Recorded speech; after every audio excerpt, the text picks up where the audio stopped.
আমরা ঠান্ডা মাথায় ভাবি না, ঠান্ডা মাথায় ভাবতে হবে, ধৈর্যশীল হতে হবে। ইন্নামাস সাবরু ইনদা সাদামাতিল উলা। বিষ্ণু বলেছেন, বিপদের প্রথম ধাক্কায় যে সবর ধারণ করতে পারে সেই তো সবুর। এজন্য বিষ্ণু দোয়া করতেন, আল্লাহুম্মা জাআলনি সাবুরা, আল্লাহ আপনি আমাকে ধৈর্যশীল বানান।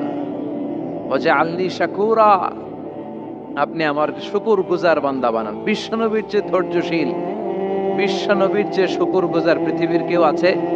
কথা বলেন। এমন তাবৎ কোনো অত্যাচার নাই যে অত্যাচার বিশ্বনবীর উপর করা হয় নাই। বিশ্বনবী মক্কার জামিনে যখন দাওয়াত দিতে লাগলেন, ওনারে পাগল বলা হতো, বলা হতো তুমি পাগল, বলা হতো মুহাম্মদ একটা কবি, বলা হতো মুহাম্মদ হচ্ছে গণক। বিশ্বনবী যখন রুকু দিতেন, সিজদায় চলে যেতেন, উটের পচা নারী ভুরি এনে বিশ্বনবীর কাঁধে ফেলে রাখা হতো। বিশ্বনবীর গলার মধ্যে রশি ধরে টান দেয়া হতো। কয়েকবার বিশ্বনবীর এই ঘাড়ের এই চামড়া ছিঁড়ে গিয়েছে, একবার চাদর টান দেওয়ার কারণে, আরেকবার রশি টান দেওয়ার কারণে। বিশ্বনবী কিছুই বলেন নাই, ক্ষমা করে দিয়েছেন। যেই মক্কার শত্রুরা বিশ্বনবীকে মক্কা থেকে বিতাড়িত করেছেন, এবং যেই রাতে উনি হিজরত করলেন, মাইগ্রেট করলেন, উনি কেঁদে কেঁদে বারবার মক্কার দিকে ফিরে তাকায়, আবার যায়, আবার ফিরে তাকায়, মাতৃভূমির মায়া ছাড়তে পারছেন না। আর বলছিলেন, মক্কা তু আহাব্বুল বিলাদ ইলাইয়া, মক্কা আমার কাছে সবচেয়ে প্রিয় শহর। লাউলা উখরিজতু লামা খরাজতু মিনহা, আমারে যদি বের করে না দেয়া হতো এই শহর থেকে, আমি কোনোদিন এই শহর থেকে বেরোতাম না। এত ভালোবাসতেন বিশ্বনবী মক্কাতুল মুকাররমাকে। ধৈর্যশীল ছিলেন। এত অত্যাচার অনাচারের পরে যখন মক্কা বিজয়ের ক্ষণ আসলো, এই মক্কাকে বিশ্বনবীর করতলগত করে দিল কে? ফাতে মক্কা হলো। বিশ্বনবী চাইলে পিষে পিষে প্রতিটা কাফের মুশরিককে শেষ করে দিতে পারতেন, ঠিক কিনা? কিন্তু বিশ্বনবী বললেন, লা তাসরিবা আলাইকুমুল ইয়াউম ইযহাবু আনতুমুত তুলাকা, কোনো রিভেঞ্জ চলবে না আজকে, কোনো প্রতিশোধ নাই। একেবারে বড় যুদ্ধাপরাধী যারা, মারাত্মক যারা অফেন্স করেছে, তাদেরকে শাস্তির আওতায় আনা হবে, বাকি সবাইকে আমি ক্ষমা করে দিলাম। In the long history of the world, there is no instance of magnanimity and forgiveness which was showed by our beloved Prophet Muhammad when all of his enemies laid under his feet and he forgave them one and all. পৃথিবীর ইতিহাসে এরকম নজির কোথাও পাওয়া যায় না, যাকে এত অত্যাচার করে বিতাড়িত করা হয়েছে, নির্বাসন দেয়া হয়েছে, হিজরতে বাধ্য করা হয়েছে। তিনি যখন ওই শহরকে আবার বিজয় করলেন, কাউকে আঘাত করলেন না, আগুন জ্বালিয়ে শহরটাকে জ্বালিয়ে দিলেন না, ওদের বংশকে নির্বংশ করলেন না, বরং মুচকি হেসে উনি বললেন, যাও ক্ষমা করে দিলাম। কি ধৈর্যশীল ছিলেন। আবার দোয়াও করতেন, আল্লাহুম্মা জাআলনি সাবুরা, আল্লাহ আপনি আমার ধৈর্য বাড়ায় দেন।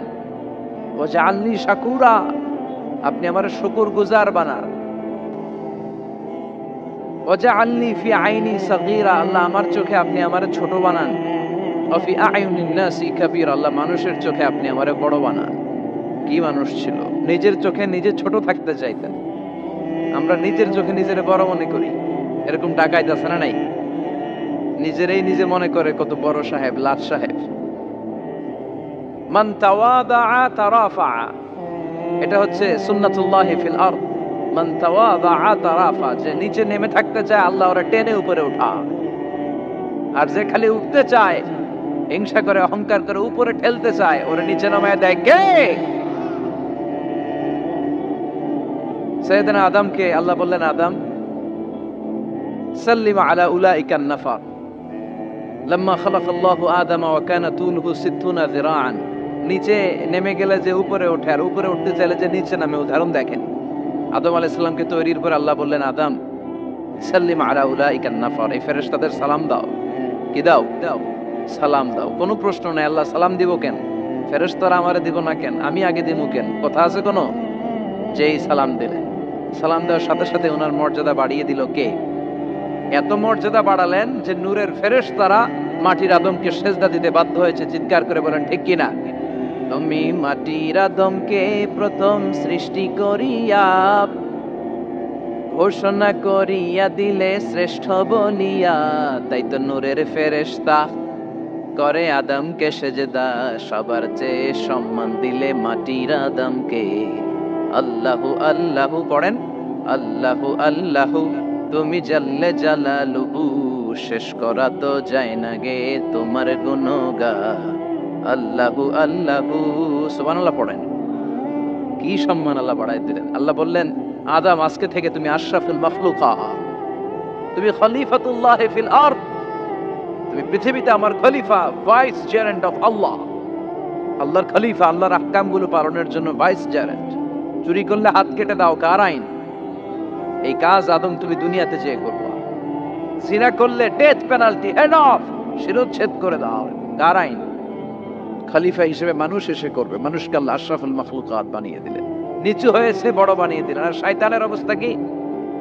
শয়তানকে আল্লাহ বললেন সেজদা দে আদমকে।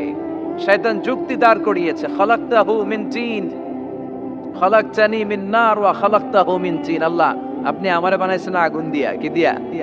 আগুনের ধর্ম উপরের দিকে ওঠে আর মাটির ধর্ম সে নিচে পড়ে থাকে, আমি কেন সেজদা দেব?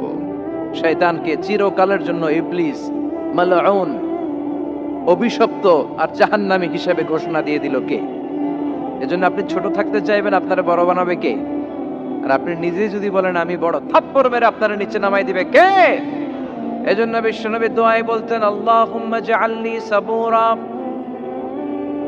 ওয়াজআলনি শাকুরা ওয়াজআলনি ফি আইনি সাগীরা ওয়া ফি আ'য়ুনিন নাসি কাবীরা।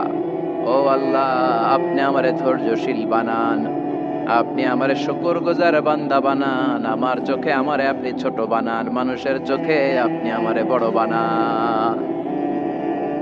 সুবহানাল্লাহ পড়েন। এজন্য সবসময় শুকরগুজার থাকার চেষ্টা করতে হবে। রাজি আছেন তো? যে কোনো মুহূর্তে, যে কোনো পরিস্থিতিতে আমরা শুকরিয়া করব কার? চিল্লায় বলেন কার? আমরা যেন বেশি বেশি আল্লাহ তাআলার শুকরিয়া আদায় করতে পারি। আল্লাহ তুমি তৌফিক দাও। সবাই পড়ি আমিন। উত্তর চান্দোলা হিলফুল ফুজুল ইসলামী সংগঠনের উদ্যোগে আজকের এই তাফসীরুল কোরআনের প্রোগ্রাম। হিলফুল ফুজুল নামটা আমার বড্ড প্রিয়।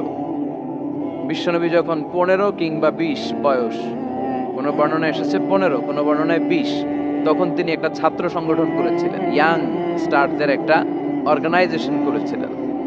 ওইটার নাম তিনি দিয়েছিলেন হালাফুল ফুদুল। হালাফুল ফুদুল, ওইটারই আমরা বাংলায় কি বলি? হিলফুল ফুজুল।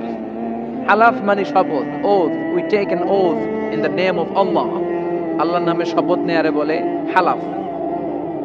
আর ফাদিলা, ফাদলুন, এগুলোর প্লুরাল হচ্ছে ফুদুল। ফুদুল মানে ভালো কাজ।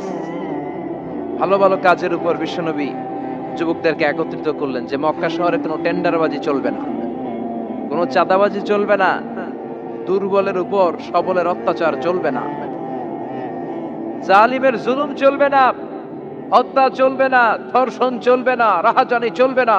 মক্কা শহরটারে শান্তির শহর বানাতে হবে। যুবকরা এই দায়িত্ব কাঁধে নিয়েছে। কারা? মুরব্বীরা না, যুবকরা। যুবকদের আছে প্রাণ ঢালা উচ্ছ্বাস, অনেক শক্তি। এজন্য যুবকদেরকে ভালো কাজে আসতে হবে। যুবকরা চাইলে এই দেশের চেহারা পাল্টে দিতে পারে। এদেশে যুবক ভোটার আছে কয়জন জানেন? নতুন করে যুবক ভোটার হয়েছে 2 কোটি। কয় কোটি? 2 কোটি না? Can you imagine that? কল্পনা করতে পারেন? They can change Bangladesh. They can change the face of Bangladesh. তারা 56,000 বর্গ মাইলের এই বাংলাদেশের চেহারা পাল্টে দিতে পারে। তাদের অনেক শক্তি। এজন্য যুবকদের এই শক্তি কাজে লাগাতে হবে। ফেন্সিডিল, গাঁজা, ইয়াবা, হিন্দি সিনেমা, এগুলোর পিছনে দৌড়ানো যাবে, পর্নোগ্রাফির পিছনে ছোটা যাবে। যুবক বয়সে ভয় করতে হবে কারে? চিল্লায় বলেন কাকে? আল্লাহ আমার যুবক ভাইদেরকে তুমি তৌফিক দাও। বিশ্বনবী হালাফুল ফুদুল তিনি গঠন করলেন মক্কাতুল মুকাররমাতে। পুরো মক্কা শহরটা শান্তির শহর হয়ে গেল। সুবহানাল্লাহ। আল্লাহ উত্তর চান্দোলা হিলফুল ফুজুল ইসলামী সংগঠনকে তুমি কবুল করো। আজকের প্রোগ্রামের সভাপতিত্ব করছেন আল্লামা অধ্যক্ষ গোলাম সরোয়ার সাইদি পীর সাহেব, আড়াইবাড়ি দরবার। আমার প্রিয় নানা ভাই আলোচনা করেছেন, বয়ান করেছেন। আল্লাহ নানা ভাইকে কবুল করো। নানা ভাইটা একটু ইয়াং হয়ে গেছে না? অনেক জায়গায় লোকজন খুব বিভ্রান্তিতে পড়ে যায়। ঘটনা কি? আপনি নানা হইলেন কবে, নাতনি হইল কবে, আবার জামাই পেলেন কবে? আমারও বলা যে তুমি যে আমার নানা ভাই বানাইছো, আমি তো এর উত্তর দিতে দিতে কাম সারা। তো আল্লাহ নানা ভাইকে তুমি কবুল করো। তিনি হকের কথা, কোরআনের কথা বলেন। পীর সাহেবদের মুখে এরকম হুঙ্কার দেখা যায় না। কথা কন। এরা থাকে খানকায়, এদের পেট থাকে বড়। সবার কথা বলছি না, বেশিরভাগ কথা বলেন। এই ভণ্ডামি এই দেশে আছে না নাই? দো দেল বান্দা কালমা চোরে, না পায় শ্মশান না পায় গোরে, দিন থাকিতে আয়রে পথে ছাইড়া দে ভণ্ডামি, ভণ্ডামি ভণ্ডামি ভণ্ডামি, ছাইড়া দে ভণ্ডামি। আছে না নাই? নামাজ কালাম পড়ে না, ইবলিশ শয়তানের নানা। আছে না? নামাজ নাই, রোজা নাই, নাচানাচি, নাচ গান, গোসল করে না, সারা বছরে করে একবার, ওই গোসলের পানি মুরিদরা খেয়ে ফেলায়। আছে না নাই? নামাজ রোজা করে না, ইবলিশ শয়তানের নানা, ধর্মের একখান খুঁটি ধইরা কয়দিন করবা হয়রানি, ভণ্ডামি ভণ্ডামি ভণ্ডামি, ছাইড়া দে ভণ্ডামি। ঠিক কি না?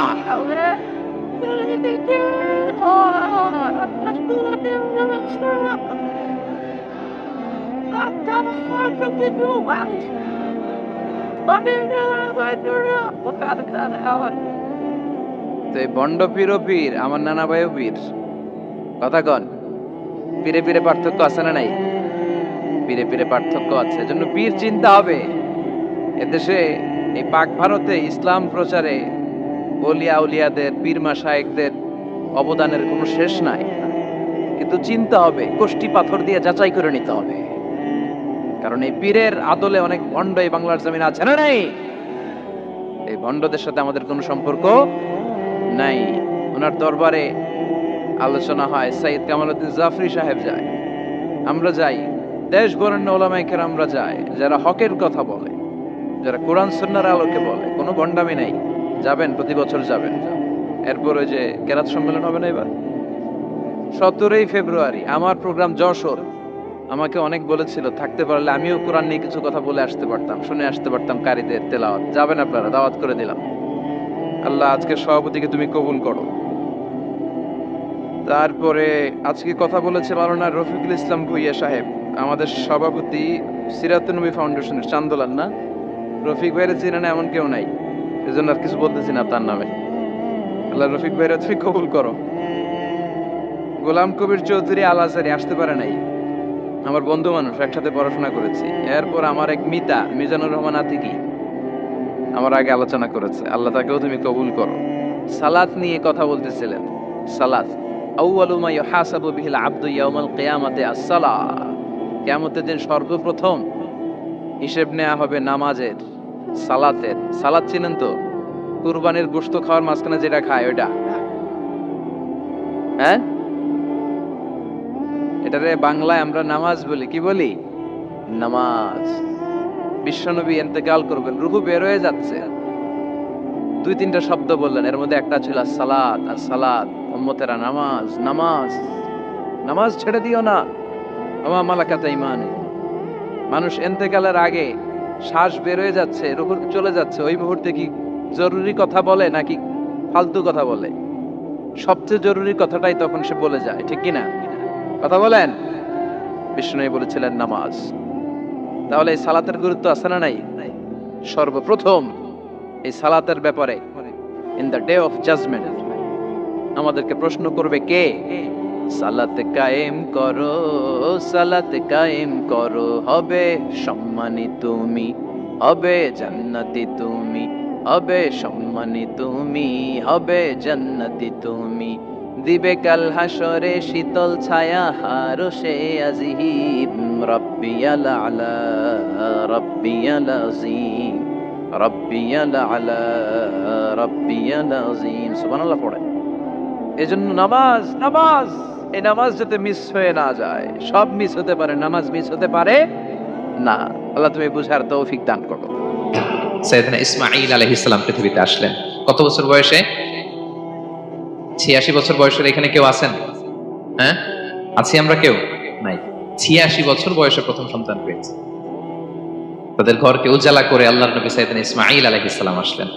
এবার আল্লাহ বললেন, যাও স্ত্রীকে আর এই কলিজার টুকরা সন্তানকে, থাকো তো প্যালেস্টাইনে, প্যালেস্টাইন থেকে 1,500 কিলোমিটার দূর, দ্য ব্যারেন ল্যান্ড, ওই মক্কার ধুধুমরু প্রান্তরে রেখে আসো, যেখানে কেউ নাই, মানুষ নাই, গাছ নাই, পাখি নাই, পানি নাই, যাও রেখে আসো। আচ্ছা বলেন তো 86 বছর পরে যে লোকটা সন্তান পেল, বুঝে শুনে উত্তর দিন, 86 বছর পরে যে লোকটাকে আল্লাহ তাআলা সন্তান দিল, তার হৃদয়ে ওই সন্তানের জন্য মায়া বেশি না কম? এমনি তো আমাদের প্রথম সন্তানের হিস্ট্রিটা একটু খেয়াল করেন তো। প্রথম আমাদের যে মেয়ে হয়েছিল বা যাদের ছেলে হয়েছিল, তার প্রতি আদর, সোহাগ, দরদ, ভালোবাসা, আল্লাহ কত ছিল। আর 86 বছর বয়স আল্লাহ তাআলা ওনাকে সন্তান দিলেন, দিয়ে বললেন যাও হাজারকে আর ইসমাইলকে মক্কার ধুধুমরু প্রান্তরে রেখে আসো। আল্লাহ তাআলা বলতে দেরি, চলে যেতে দেরি নাই, মুহূর্তে উনি রওনা হয়ে গেলেন। সুবহানাল্লাহ পড়বেন না? রেখে আসলেন মক্কার ধুধুমরু প্রান্তরে। এবার আল্লাহ বললেন যাও, রিটার্ন ব্যাক টু প্যালেস্টাইন, প্যালেস্টাইনে চলে যাও। চলে গেলেন, হৃদয়টা ভেঙে খান খান। অনেক বছর পরে আল্লাহ তাআলা আবার অনুমতি দিলেন, যাও এবার ছেলেকে দেখে আসতে পারো, যাও প্যালেস্টাইন থেকে আবার মক্কায় যাও। সাইয়েদনা ইব্রাহিম আলাইহিস সালাম প্যালেস্টাইন থেকে আবার 1500 কিলোমিটার পথ পাড়ি দিয়ে, এখনকার মতো ফ্লাইটে যায় না, গাড়িতেও না, উটে করে, কিসে করে। উনি যে কতবার মক্কা থেকে ফিলিস্তিন এসেছেন আর গিয়েছেন কোনো ইয়ত্তা নাই, হিসাব নাই। গেলেন, এবার ছেলেটা হাঁটতে পারে, দৌড়াতে পারে, একটু একটু কথা বলতে পারে, আব্বু আব্বু ডাকতে পারে। কেমন মায়া লাগে বলেন তো। মায়া ভালোবাসায় যখন টইটম্বুর, ঠিক ওই মুহূর্তে আল্লাহ বললেন ছেলেকে জবাই করো, জবাই করো ছেলেকে। আল্লাহ তাআলা বলতে দেরি করেছেন, আল্লাহর আদেশ পালনে 1 সেকেন্ডও তিনি দেরি করেন নাই। ছুরি চালালেন, জান্নাত থেকে দুম্বা নিয়ে আসা হলো। এভাবে আল্লাহর নবী ইব্রাহিম আলাইহিস সালাম ওনার জীবনের প্রতিটি ক্ষেত্রে যেখানে আল্লাহ তাআলা ওনাকে পরীক্ষা নিয়েছেন, উত্তীর্ণ হয়েছেন। এবং দেখেন ওনাকে আল্লাহ তাআলা কি উপহার দিলেন, আল্লাহ তাআলা ওনাকে খলিলুল্লাহ উপাধি দিলেন, আল্লাহর বন্ধু। সুবহানাল্লাহ বলেন। আল্লাহ তাআলা বলছেন ওয়া ইযিবতালা ইব্রাহিম রাব্বুহু বিকালিমাতিন ফাআতাম্মাহুন ক্বালা ইন্নী জাঈলুকা লিন-নাসি ইমামা। আল্লাহ অনেকগুলো পরীক্ষা নিয়েছিলেন সাইয়েদনা ইব্রাহিম আলাইহিস সালাম, প্রতিটা পরীক্ষায় সাকসেসফুলি পাস করেছেন, গোল্ডেন এ প্লাস। আল্লাহ বলেন ইন্নী জাঈলুকা লিন-নাসি ইমামা, I'm gonna make you the leader for the entire human being. I'm gonna appoint you as a leader for the entire universe. গোটা বিশ্বের জন্য, গোটা মানবতার জন্য আমি তোমাকে লিডার বানায় দিলাম। ইযামুল জাযাই মা'a ইযামিল বালা। পরীক্ষা যত বড়, ওই পরীক্ষায় পাশ করলে ওইটার ফলাফল ও প্রতিদানও বড়। তাহলে দেখেন প্রিয় ভাইরা, সাইয়েদনা ইব্রাহিম আলাইহিস সালামের জীবনে পরীক্ষার কোনো শেষ ছিল না। আমি আপনি কোথায়? আল্লাহর খলিলের জীবনে যদি এত পরীক্ষা থাকতে পারে, আমি আপনি কোথায় বলেন তো? এবার বলেন সাইয়েদনা মূসা আলাইহিস সালাম, ওনার জীবনে তো কোনো পরীক্ষার ছিল না। হ্যাঁ, গুণে শেষ করতে পারবেন? জন্মটাই তো হয়েছে পরীক্ষার মধ্য দিয়ে। মিশরের ছেলে সন্তান হইলে ফেরাউন বলছে জবাই করো, ওনার মা এরকম সিন্ধুকে করে ভাসায় দিলেন নীল নদীতে। আল্লাহু আকবার, কি একটা রোমাঞ্চকর পরিস্থিতির মধ্য দিয়ে আল্লাহ তাআলা ওনাকে বাঁচালেন। সুবহানাল্লাহ, জন্মই হয়েছে পরীক্ষার মধ্যে দিয়ে। বড় হইলেন, ফেরাউনের ভয়ে দেশ ত্যাগ করলেন, মিশর থেকে মাদিয়ান। আবার আল্লাহর আদেশে যখন ফিরে আসলেন, আবার ফেরাউনের সাথে তর্ক বিতর্ক, যুদ্ধ। একটা রাত আল্লাহ নবী মুসা আলাইহিস সালাম শান্তি মতো মিশরে ঘুমাতে পারে নাই। একটা রাত শেষ পর্যন্ত এই ফেরাউন মুসা আলাইহিস সালামকে ধাওয়া করেছে। ফেরাউনের ধ্বংসের আগ পর্যন্ত সে মুসা আলাইহিস সালামকে ধাওয়া করেছে। তার মানে মুসা আলাইহিস সালাম এই বিপদ আপদ পরীক্ষা এগুলো থেকে মুক্তি পান নাই। এবার বলেন ঈসা আলাইহিস সালামের কথা, ওনার জীবনে তার পরীক্ষা ছিল না? কি পরীক্ষা ছিল? হ্যাঁ, আল্লাহু আকবার। Same scenario goes to the biography of every messenger in the world. পৃথিবীর সব নবীর ক্ষেত্রে একই ঘটনা ঘটেছে। সাইয়েদনা ঈসা আলাইহিস সালাম দাওয়াত যখন দিলেন, ওনার বিরোধিতা শুরু হলো, ওনাকে হত্যার ষড়যন্ত্র হলো। ইভেন কি ওনাকে মারার জন্য বনি ইসরাইলেরা উদ্ধত হলো, জানে বাঁচবার জন্য পালালেন। এক ঘরে ঢুকলেন, চারদিক দিয়ে ঘেরাও করলো। উনি দরজা জানালা লাগাই দিলেন। ওরা বললো একজন দরজা ভেঙে জানালা ভেঙে ভিতরে ঢুকো, ঢুকে দেখো বেটা ঈসা কি করে। একজন ভিতরে ঢুকছে, ঢুকার সাথে সাথে বল রাফাআহুল্লাহু ইলাইহি, আল্লাহ তাআলা ঈসা আলাইহিস সালামকে উপরে উঠায় নিলেন। আর যেই লোকটাকে তারা ভিতরে ঢুকালো, তার চেহারাকে আল্লাহ তাআলা ঈসা আলাইহিস সালামের চেহারার মতো করে দিলেন। এবার তার বাইরের সাথীরা বলে ঘটনা কি, বেটা ঈসাও বেরোয় না, আমাদের লোকটাও বেরোয় না, সবাই ঢুক। দরজা ভেঙে ভেতরে ঢুকে দেখে ঈসা দাঁড়ায় আছে। বলেন তো এটা ঈসা না মিসা? এটা কি আসল ঈসা? ওমা কতালু ওমা সলাবু ওয়ালাকিন শুব্বিহা লাহুম। আল্লাহ বলে তোমরা আমার নবী ঈসাকে হত্যাও করতে পারো নাই, শুলেও চড়াতে পারো নাই, আমি সেফটি সিকিউরিটি দিয়ে আমার নবী ঈসা আলাইহিস সালামকে আকাশে তুলে নিয়েছি। তাহলে ওনার জীবনে পরীক্ষার শেষ ছিল না। এবার যদি আমরা বিশ্বনবী সাল্লাল্লাহু আলাইহি ওয়াসাল্লামের জীবনের দিকে তাকাই, ওনার জীবনটা দেখেন তো, আমাদের পেয়ারা নবী বিশ্বনবী মুহাম্মদুর রাসূলুল্লাহ সাল্লাল্লাহু আলাইহি ওয়াসাল্লাম, ওনার জীবনে কি স্ট্রাগল ছিল? স্ট্রাগল। মাক্কি জীবনের কথা যদি একটু খেয়াল করেন, দেখেন তো 3 বছর শিয়াবে আবি তালেবে জেল কেটেছেন, না খেয়েছিলেন। ওনার বংশের লোকেরা প্রথমে ছাগল খেয়েছে, ছাগলগুলো যখন শেষ, ছাগলের চামড়াগুলো শুকিয়ে ওইটা খাইছে। গাছের পাতা ছাল এগুলো খেয়ে খাবারের অভাবে বেহুশ হয়ে পড়ে থাকতো তারা, না খেয়ে। না খেয়ে কয়দিন ছিলেন আপনি? আমি কয়দিন ছিলাম না খেয়ে? মনেই তো পড়ে না, না খেয়েছিলাম কিনা কোনোদিন। এ হচ্ছে মাক্কি জীবন। মেন্টালি প্রেসার দেয়া হয়েছে। বিশ্বনবীর চাচা আবুল আহাব তার 2 ছেলে উতবা আর উতাইবা, এদের সাথে বিয়ে দিয়েছিলেন 2 মেয়ের। যখন দাওয়াত দেওয়া শুরু করলেন, 2 মেয়েকে ডিভোর্স দিয়ে দিল। দেখেন, একটা বাবার জন্য প্রাপ্তবয়স্কা মেয়েকে যখন উঠায় নেওয়ার আগে ডিভোর্স দেয়, তার মানসিক অবস্থাটা কেমন থাকে বলেন? মেন্টালি প্রেসারাইজ করা হয়েছে, ফিজিক্যালি হ্যারাস করা হয়েছে। বিষ্ণু ইসলাম যখন নামাজে দাঁড়াতেন, উটের পচা নারী ভুড়ি বিষ্ণুনবীর কাঁধে চাপিয়ে দেওয়া হতো। আপনার জীবনে এরকম ঘটছে কখনো? আপনি নামাজ পড়তেছেন, উটের পচা নারী ভুড়ি আপনার কাঁধে চাপিয়ে দেওয়া হয়েছে? কয়দিন হয়েছে এরকম? কয়দিন হয়েছে? হ্যাঁ, তারপরে তো আলহামদুলিল্লাহ বেরোয় না মুখ দিয়ে।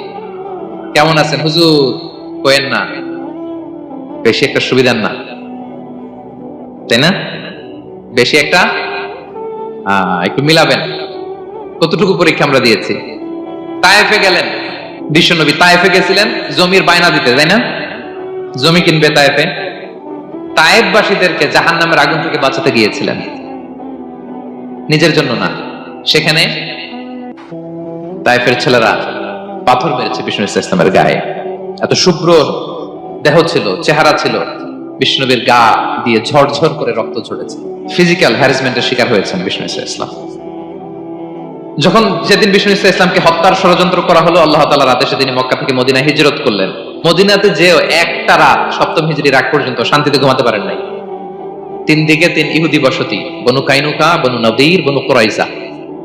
আহা, খাওয়ার মধ্যে বিষ মিশিয়ে দেয়া হয়েছিল বিষ্ণু ইসলামের। বাজুর, খাসির বাজুর রান পছন্দ করতেন এক ইহুদি মহিলা, বিষ্ণু ইসলামের ওই রানের মধ্যে বিষ মিশিয়ে দিয়েছিল। ওই বিষের যন্ত্রণায় মৃত্যুর আগ পর্যন্ত বিষ্ণুনবী কাতরাতেন, এবং উনি ইন্তেকালের সময় ওই বিষের ব্যথা যন্ত্রণাতে ইন্তেকাল করেছেন। বিষ্ণুনবীর ইন্তেকালটা শাহাদাতের ইন্তেকাল ছিল। বিষ্ণু ইসলাম বলেছেন, ওই যে খায়বার এলাকার ওই মহিলা যে আমার খাবারে বিষ মিশিয়েছিল, সেই বিষের যন্ত্রণা, বেদনা, কষ্ট আমি অনুভব করছি। খেয়ে না খেয়ে দিন প্রচারের কাজে নিজেকে দিয়েছ বিলিয়ে, তায়েফের কাফিরেরা চিনল না সে আলো, দুষ্ট ছেলেদের পিছু দিল লেলিয়ে, পাথরের আঘাতে ক্ষত বিক্ষত হয়ে সারা শরীর থেকে রক্ত ঝরে। হে রাসূল তোমাকে ভুলি আমি কেমন করে, হে রাসূল তোমাকে ভুলি আমি কেমন করে। হাজার ব্যথা বেদনার পরে ফিরে আসনি তুমি আপন ঘরে,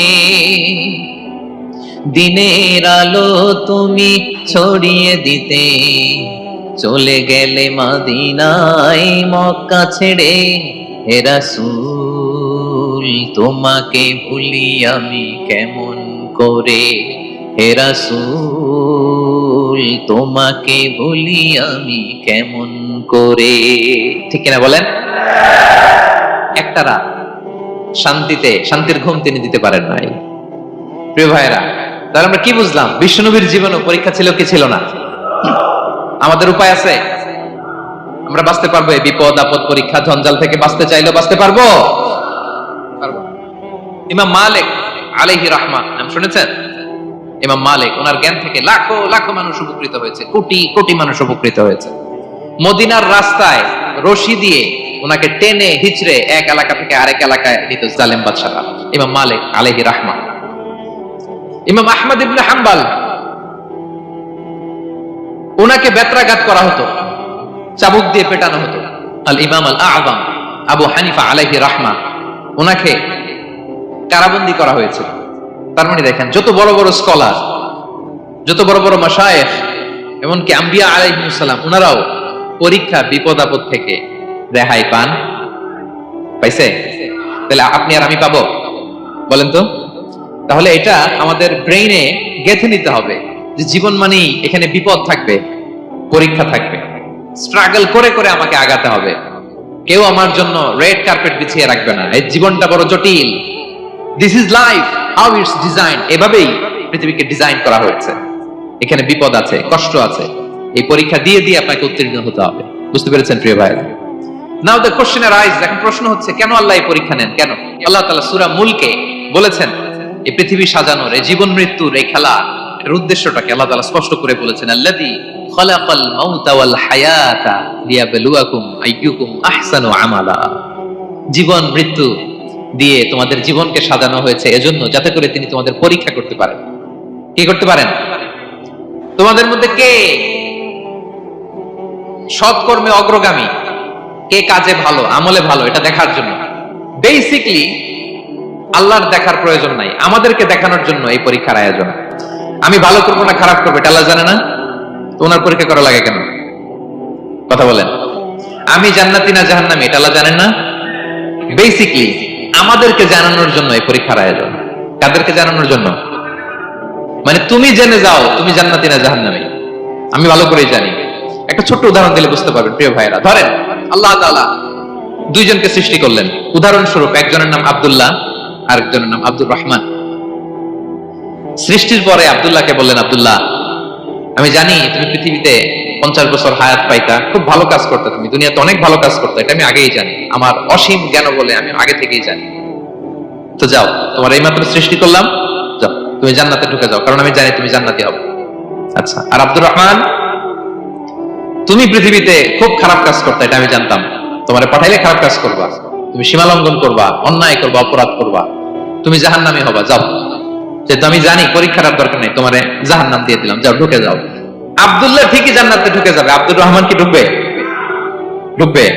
সে বলবে, আল্লাহ এইমাত্র আমারে বানাইলেন, এইমাত্র আপনি আমাকে সৃষ্টি করলেন, সৃষ্টি করেই বলতেছেন তুমি জাহান্নামে যাও, আর বলতেছেন আমি জানি দুনিয়াতে পাঠালে তুমি খারাপ কাজ করবা, তুমি জাহান্নামী হবা, পাঠানোর আর কি দরকার, আগে থেকে জাহান্নামে যাও। আল্লাহ আপনি জানলে জানতে পারেন, আমি তো জানি না। ঠিক কিনা বলেন? সে বলবে, না আল্লাহ আপনি ভুল বলতেছেন, এই দুনিয়াতে পাঠাইলে আমি খুব ভালো কাজ করতাম, আমি সীমা লঙ্ঘন করতাম না, নামাজ পড়তাম, রোজা রাখতাম, হজ করতাম, যাকাত দিতাম, সাদাকা করতাম, চ্যারিটি করতাম, জনকল্যাণকর সব ভালো কাজগুলো আল্লাহ আমি করতাম। এজন্য আল্লাহ তাআলা পরীক্ষার আয়োজন করেছেন, যাতে করে তুমি জেনে যাও যে পৃথিবীতে তুমি কি করেছো। এখন আর আল্লাহকে এক্সকিউজ দেওয়ার সুযোগ নেই। আচ্ছা বলেন তো, আবু জাহেলকে যদি আল্লাহ এখন কিয়ামতের দিন বলে, Abu Jahl go to the hell fire, Abu জাহেলের কিছু বলার সুযোগ আছে? কারণ ও দুনিয়াতে কি করে আসছে এটাও জানে না। ফেরাউনকে ডেকে যদি আল্লাহ বলে, ফেরাউন তুমি জাহান্নামে যাও, go to the hell fire, ওর কি কোনো এক্সকিউজ দেওয়ার সুযোগ আছে? বলেন, সুযোগ আর আছে? কারণ তুমি দুনিয়াতে কি করেছো তোমার চেয়ে ভালো কেউ আর জানে। পৃথিবীতে এই পরীক্ষার এই আয়োজনের সবচেয়ে বড় উদ্দেশ্য হচ্ছে যাতে করে আমরা দেখে যাই যে আমরা কি কাজ করছি। কেউ যখন পরীক্ষা দেয় প্রিয় ভাইরা, ওই পরীক্ষায় কত পাবে তার একটা হিসাব আছে না? বলেন, আপনি গণিত পরীক্ষা দিয়ে আসছেন, যে 100তে 100 পাবে সে বলতে পারে আমার সব অঙ্ক হয়েছে, ঠিক কিনা বলেন? আর যে লাড্ডু গুড্ডু, লাড্ডু গুড্ডু বুঝছেন তো, কিছুই পারে নাই, ঘোড়ার ডিম, তারও একটা হিসাব আছে যে সে কিছুই লিখে আসতে পারে নাই। এই পৃথিবীতে এই পরীক্ষার আয়োজনের প্রধানতম কারণ হচ্ছে যাতে করে আমরা বুঝে যেতে পারি যে আমরা কোথায় যাব, জান্নাতে না জাহান্নামে। প্রিয় সুধী, এ পর্যায়ে আমরা জানবো এই যে পরীক্ষা আল্লাহ তাআলা নিচ্ছেন আমাদেরকে, এই পরীক্ষায় সফল হওয়ার মূল মন্ত্র কি। কোরআনে বিভিন্ন আয়াতে এই পরীক্ষার কথা বলা হয়েছে এবং এই পরীক্ষার সফলতার মূল মন্ত্রও কোরআনে ঘোষিত হয়েছে। আলহামদুলিল্লাহ বলেন। যে আয়াত দিয়ে আমি শুরু করেছি এই আয়াতে আল্লাহ তাআলা বলেছেন, ওয়াবাশশিরিস সাবিরিন, নবী হে ধৈর্যশীলদেরকে আপনি সুসংবাদ দিন। ধৈর্যশীলদেরকে সুসংবাদ দিন, তার মানে বিপদে ধৈর্য ধারণ করতে হবে প্রিয় ভাইরা। ইন্নামাস সাবরু ইনদা সাদামাতিল উলা। বিপদে আমরা অনেক সময় প্যানিক হয়ে যাই, অস্থির হয়ে যাই, কি করব, হতাশ না। মুমিনরা হতাশ হয় না, ধৈর্য ধারণ করে। কি করে? কি করে?